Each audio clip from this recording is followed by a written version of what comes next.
Welcome to the Dairy Council of Nevada and Arizona's virtual farm tour of the Perazo Brothers Farm near Fallon, Nevada. We greatly appreciate you joining us for this celebration of Earth Day 2021. I'm your moderator, Doug Busselman. I'm the Executive Vice President of Nevada Farm Bureau. I'm also proud to say that I grew up on a dairy farm in Minnesota, and I'm really looking forward to this tour. Today, you will have the chance to visit one of Nevada's oldest farms, made possible by several generations of the Perazo family. On our tour, we're going to meet one of the farmers who has been part of that family's success. You are also going to meet the healthy, happy herd of cows who call Perazo Dairy home. Since today is Earth Day, I hope that you'll pay special attention to how the farmer and the cows manage to keep everything sustainable as they produce the most nutritious, delicious food on the planet. Before we get started, let's cover a few housekeeping rules. Those of you who will be joining us through Zoom today, you will have the opportunity to have your questions answered live. You can submit your questions at any time using the Q&A button at the bottom of your Zoom window. Those of you who are joining us on YouTube can also have your questions answered live. Just post to your questions in the live chat box on the right side of your YouTube screen to send us your questions. We want to engage with you as much as possible. Share your questions and let's take advantage of learning things that you might not know about where your dairy products come from. We ask you to please limit your live chat to questions and comments related to today's tour. We're monitoring and we'll be moderating the live chat. And if we find that a chat is being used incorrectly, well, let's not go there. Now let's get on with the tour. We're very excited to have you join our tour guide today, David Perazo. David is one of the farmer owners of the Perazo Brothers Dairy Farm. Davis, tell us about yourself and let's get the tour started. Hello, you guys. I'm so excited you're here to come to our dairy today. I love sharing our dairy story. And when we built the new dairy, we wanted to honor those that in the past. And so we made a museum and we wanted to talk to you a little bit about what my grandfather and my grandma, Otto and Noma Perazo, did. They started to milk after being in the valley for a few years. They wanted to be in the dairy business. And so what they did is they changed one of their chicken coops and went to Uptown and bought 5 milking cows. Then they started milking those cows by hand. After they milked the cows by hand, they brought the milk to this cream separator right here. Then they would turn the handle and have the milk, the cream, go into a bucket where they would put it out where the processor would come and pick them up. Then they would take the whey and slop the pigs with that. After milking those cows for about 9 years, they decided that they build another dairy facility. And so what they did is they took and made in 1947, they built a 9-stall flat barn. And this 9-stall flat barn, here's the stalls right here here's the stalls right here that came out of that 8-stall flat barn. What they would do is they bring the cows right in here, lock them up, and then Mr. Surge had made a great invention. And so they took the Surge milker, they would put this strap over the cow's back, and then they would bend down, put this Surge milker on the cows. Once the milk filled this up, then they would go put it in the receiver bowl. Once again, with all the technology that they wanted to do, in 1956, they put in a 2-inch milk line and a pulsation line. And they started milking the cows by using these milking machines. They would still have to bend down and put these machines on the cows. In 1973, they built a new dairy facility. And that new dairy facility here's a picture of it right here. My dad and my uncle built the double 4 herringbone. What that would mean is there'd be 4 cows on each side of the barn. They no longer had to stoop down because now the cows were on the eye level. And in 1981, when I came back from college, they were milking 80 cows. In 1984, we put in the first takeoffs that we used. In 1988, we put in the newest technology. We put in a double 10 parallel, which then meant that we could milk 10 cows on each side of the barn instead of the 4. In 1993, we had to increase our 2,000, change out our 2,000 gallon tank to a 4,000 gallon tank. And we started milking up to 500 cows. In October of 2014, when we ended milking in that dairy facility, we was milking about 500 cows and shipping about 4,000 gallons of milk. In 2012, the Dairy Farmers of America decided that they was going to put in a milk plant here in Fallon, Nevada. So that opened up great possibilities, and we could fulfill our dream of building a new facility. So for the next 2 years, what we did is we constructed a new parlor. And here's some pictures of the new parlor building process as we built that parlor. My brother Alan was the general contractor. I was the assistant contractor. My brother's boys, Tyler and Brent, helped out with the building, along with my son Daniel helped out with the building. And then Daniel not only did that, but he also managed the 500 cow herd that we was the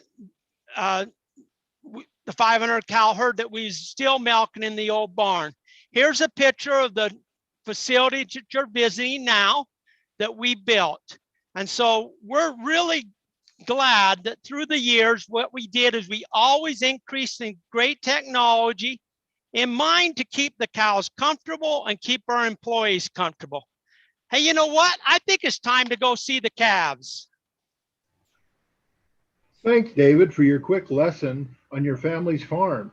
You and your family have much to be proud of in keeping things going strong over those several generations. We're very lucky to have you and your family showing us their farm. We do have a few questions that some of the people have already figured out how to use the system. Maybe I could pose a couple of those while you're making the trip. How long did it take to build the barn that you're working in? It took us about 2 years from the time of planning until the time we opened up ground. We opened up and started milking the first time in October of 2014 is when we started milking the new facility. One of the participants in today's tour has asked the question, how was the farm created? The farm was created, my grandpa moved to the valley and wanted to farm. And then he started milking in 1941 and slowly has progressed up to now we're milking over 1,700 cows. Well, a bunch of these questions I think we'll be covering as we get further into the presentation and come across different things. So let's thank Dave for helping us to understand what happens. For those of you who have asked your questions, thank you. They're great, and we'll get some more. Now let's go see where David is now. Right now, we're looking at some baby calves. I'd like to introduce you to 6,518. She's almost 2 months old. Her father's name is Loco, and she's the third daughter of cow number 7203. A matter of fact, her older sister, 9314, just had her first baby calf, a little calf number 6591, and she started milking along with her mother. We're hoping that 6518 join us in 2 years after she has her first calf. This is one of her herd mates. She shares the same father as her, but she's the second daughter of cow number 8282. You know, if you was here, I'd have you stick your hand in her mouth. You know, she's sticking her mouth right out there. She wants to eat your fingers and lick your fingers. you'd find as you put your hand in her mouth, their tongue feels like sandpaper, and you'd really like it. I would encourage you that if you got your hand up to your elbow, you should pull it out. That's just a joke. These David, baby cats. David, one of the questions we got from a student was, why do we have some calves with black and white spots? We milk Holsteins, and all the Holstein cows have black and white spots. That's what one of their characteristics is, having black and white spots. There's other breeds of dairy cows that are brown. The Jerseys are all solid brown. Milking Ayrshires are brown and whitish color. And so all cows come in different colors, but they all produce the same delicious white milk. As you can see from the picture, here's a whole bunch of rows of calf hutches. We keep the calves separated from each other so that they don't suck on each other's mouths and ears and get sick. When they turn about 2 months old and they've gained about twice as much weight as they have, then we move them into with the other calves. Now, you notice earlier on, you could see some feed and milk buckets. All the calves get fed 3 times a day. They get fed 2 quarts of milk. And then on top of that, they get free choice water, and they get all the grain that they want to eat. The calves are vaccinated, just like you was vaccinated before you started kindergarten. These calves are vaccinated at 2 weeks of age, at 6 weeks of age, and then 10 weeks old. When they get a little bit older and they get to be about 8 weeks old or 2 months, they're moved in with another group of calves that we call the teenagers or the heifers, and they're grouped together and they stay together all the rest of the time until they have calves of their own. David, one of the questions that we got, David, had to do with the ear tags and whether those hurt the calves when you put the ear tags in. They don't hurt any more than you would if a little girl gets her ear pierced. It's very similar to piercing the ear. You press that tag in, and what that is their name. Every calf is given a name, and we can keep track of who her mother is, who her father is, grandparents, and so forth. Also, it keeps track, and so that we can vaccinate them properly at the right time, and so that we can keep track of them throughout their lives. See how the calf hutches are nice and strawed down? We try to keep these calves as comfortable as possible. One of the other questions that we got deals with the overall herd and how big a herd do you have on your farm? We're milking about 1,750 cows. And so that would mean that with all the cows combined from day olds to all the milking cows, I would say we have about 3,200 cows. Those little calves really look happy and healthy. Let's go take a look at some of the older calves. I believe they're known as heifers. Yeah, they're going to come look at us here soon. They're a curious group. Man, look at them. They want to know what you guys are doing. These girls are all about 10 months old. They've got another vaccination at 4 months, and that vaccination is required by federal law. And so a veterinarian has to come do that vaccination. These girls eat a nutritious, balanced meal prepared by a nutritionist, and mostly alfalfa, hay, and grain. These girls will continue to grow and are bred about the age of 14 to 15 months so that they can have their first baby calf and join the milking herd of about 2 years. So they're going to come look at those calves. They're anxious to come see you guys and welcome you to the farm. Any questions, Doug?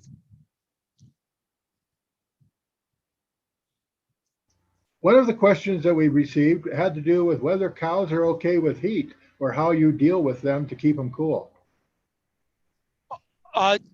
Dairies are throughout the nation. There's different dairies throughout the nation. Some dairies have to worry more about the heat. Others dairies have to worry more about the cold. Here in Nevada, we have a mixture of both. And so they do all right with either one of them. How do you keep the cows separated, and what's the purpose for that? Purpose for that is so that they can always stay healthy and strong as we keep them in those calf hutches. Well, now we're moving to another place. Why don't you tell us a little bit about it, David? Okay, what these cows is the milking herd. We have 7 strings of cows. These cows right here are in what we call as the mature cow breeding pen. These cows, to be in this pen, they have to be at least have had 3 calves. In our herd, our youngest cow is 2 years old, and the oldest one is 11 years old, and she's had 9 baby calves. All these cows eat, drink water, and rest, and produce delicious milk.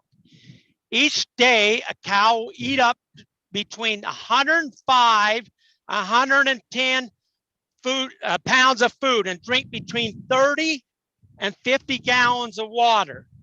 We'll talk about what a cow eats for breakfast, lunch, and dinner soon. All these cows have, like I was saying, have had at least 3 calves. They average to be 6 years old, and they produce close to 9.5 gallons of milk. When a cow has a calf, she's put into the fresh pen with all the other new moms. She stays there for around 45 to 50 days, and then she's moved into one of our 4 breeding pens according to the number of calves she's had.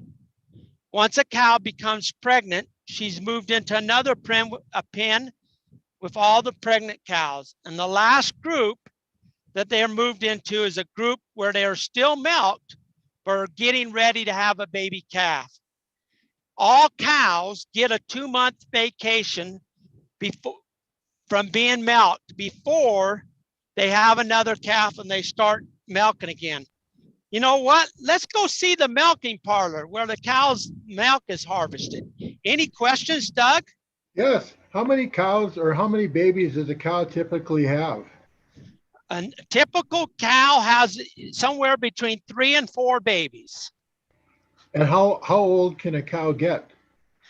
Oh, they can get up. We have one in the herd that's 11 years old. It's had 9 calves.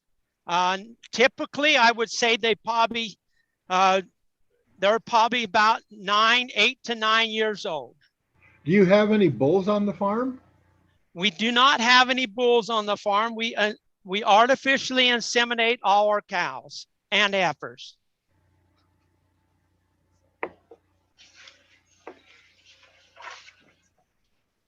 Thanks, Dave. That's very interesting. So you're saying that each cow is milked several times a day, and it looks like you can maybe milk 60 cows at a time. What more can you tell us about that?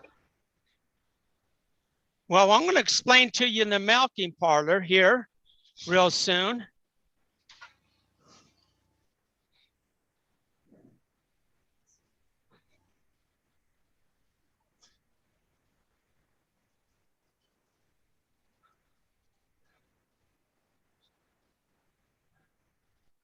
This is the milking parlor where all the fresh milk is harvested, cooled, and made ready to go to the plant.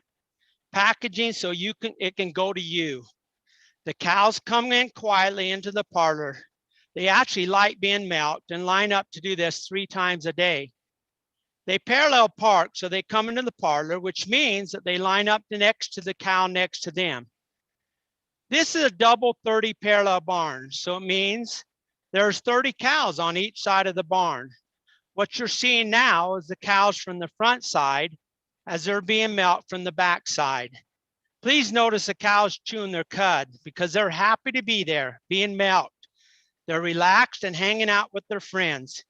In the summer, the barn is a little cooler, and in the winter, the barn is a little warmer than the outside.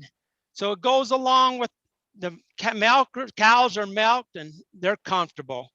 These cows are being released to go out to their corrals to get a nutritious, balanced meal, drink all the water they want, and get plenty of rest so that they can produce between 7 and 12 gallons of milk each day. Since they're milked 3 times a day, they'll be back in to be milked in about 8 hours. We lower the stalls to prepare for the next group of 30 cows to come into the barn. Look at the cows entering into the barn as the ones are leaving to go back and out to their pens. They take their time as they wander out. This is the milking parlor where there's 3 to 4 milkers prepared to milk the cows. On the right side was the cows being milked, while on the left side, the cows are coming into the barn to be milked. The first thing a milker does is that as they come in the barn is they spray each cow with hydrogen peroxide to clean and sanitize the udder. The next milker wipes off the cows using 1 cloth towel per cow to make sure that the cows are clean before attaching the milking machine. This is one of our lead milkers. He's been working with us for close to 20 years. He oversees the other milkers and helps train them so they do a proper milking procedure in milking the cows. Here's another milker wiping off the udders before they are attached. Once a cow is prepped and ready to milk, the next step is putting the milking machine on to the cow to harvest the milk. Once the machine is put onto the cow, the milk travels to the milk tank in a stainless steel pipeline. Here we're looking at the milk flowing through the milking units. See that milk just flowing right through there? Notice how the milking machine fluctuates during the milking process. That's called pulsation and helps harvest the milk properly without hurting the cow. These cows are coming into the barn, another 30 cows to be milked. Remember what we said about the water? We reuse that water twice with both cooling the milk and cooling the equipment. These cows are coming in to be milked and they're curious what in the world you guys are doing here. Pretty soon we're going to see a milker after harvesting all the milk. One of the milkers will spray the udders with a disinfectant to make sure the udder stays clean as we let the cows out to their pen. Is there any questions, Doug? Yes, Dave. There's a question about, is it healthy for cows to be milked as frequently as they seem to be milked? Oh, absolutely. What we're doing is we're relieving the pressure off the milk, off of the udder is what we're doing. And so a cow being milked 3 times a day is quite normal. Is it very hard to milk cows? It's not hard at all. What you have to do is make sure they're properly prepped and sanitized and ready to be milked. And then you put that machine on and the milk goes and is cooled from the time that it leaves the cow to the time it gets in the storage tank. It's cooled from 101 degrees to 38 degrees within minutes. It's wonderful. There are so many interesting things to learn about dairy cows and what happens with the milking. Let's go see what those cows eat to produce all that milk. Okay, what we do is we feed our cows a balanced ration. We have a nutritious balance our ration. Our average cows, they get about 19 pounds of corn. See that cornflakes? Kind of looks like cornflakes that you would eat with cereal with milk on top. Then we feed our cows 18 pounds of corn silage. What this is the whole corn plant chopped up into little pieces. Another thing that's very important for a diet of a cow is high test alfalfa hay. And we feed them about 14 pounds of alfalfa hay. Something that's great here on Earth Day is the fact that cows eat a lot of things that we would never think about eating. One of them is almond hulls. After the almond farmers harvest the almonds, we take the hulls and we feed the cows that. And they love it. Gives them lots of fiber. It's about 12 pounds a cow. This canola comes from Canada and from the Midwest. And it's canola, and it's after they harvest the oil, they sell us the byproduct of the rest of the plant. This is distiller's grain, which comes out of ethanol plants in the Midwest. After they use the corn, they distill that, dry that distillers, and we feed them about 5 pounds of that. Another great example of a cow being a great recycler is cottonseed. This cottonseed would probably just end up in a landfill if it wasn't fed to the cows. We feed them about 3 pounds of it. Of course, just like you and I, we have to take our vitamins. A cow, we give them vitamins. They get about 3 pounds of this vitamin pill as a mix of feed. To give them a little bit of roughage, we give them some ½ pound of wheat hay. And just like a lot of us, we give them a touch of salt, like we pour salt on our feed. Now, a lot of this feed is dry, and so we add about 23 pounds of water to the mix. Now, these cows don't just come and pick and choose what they want to eat. What we do is we all dump it into a big mixer box. We're going to mix it all in here, all these ingredients in here.